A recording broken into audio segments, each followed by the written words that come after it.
Okay, magandang hapon. Oh, Diyos ko, hapon na. Ang init. So, meron ulit tayong unit for shipping. Kay Sir ano naman to? Kay Sir, shoutout kay Sir Glonard Mel Salcedo ng San Jacinto, Pangasinan. O sir, ito yung unit mo, nilub ko na to. Ayan. Ayan, nilagyan ko na rin siya ng gas. Tiningnan ko kung meron siyang leak. So sir, out of the box, meron kang Continental card, Continental coin, at saka extra nozzle, at saka cleaning rod. So, automatic pag double bell, naka hard case na po yan. Pasensya na sir, late ako nag-reply.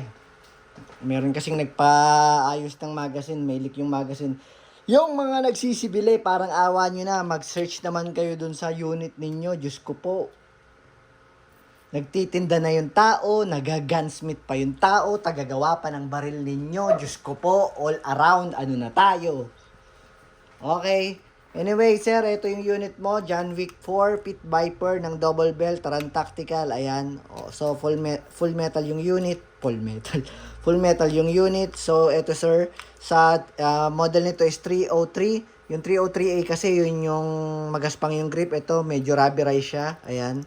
Ano siya, smooth lang yung ano niya. Naka-enlarge na magazine release, ayan. Fiber optic sight, viewer tail, ambidextrous na manual safety, at saka naka-adjustable trigger.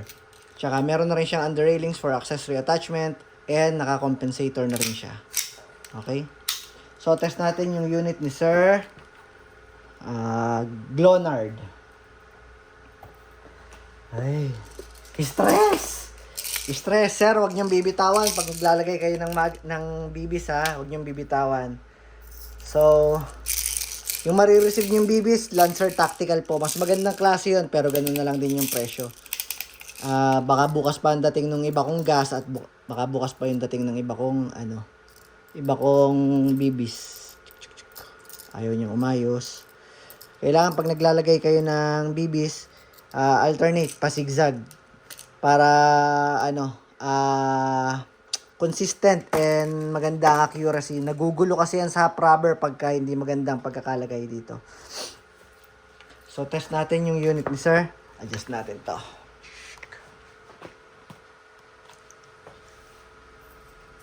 Magsipag-aral kayo maggawa ng baril ninyo. Diyos ko po. Hindi yung pagka merong sira, pupunta pa kayo dito, napapagod yung tao.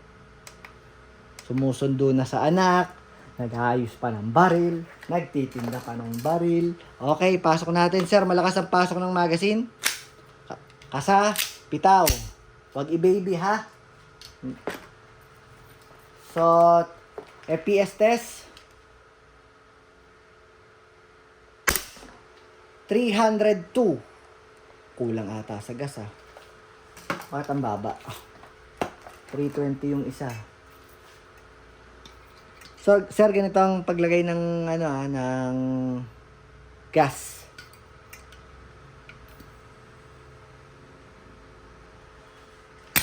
Okay. Test ulit natin.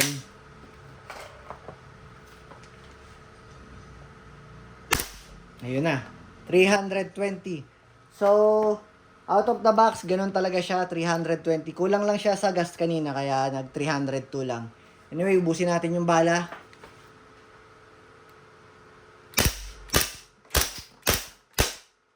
So, nag-open slide, working. Ibig sabihin, wala nang bibis. Okay?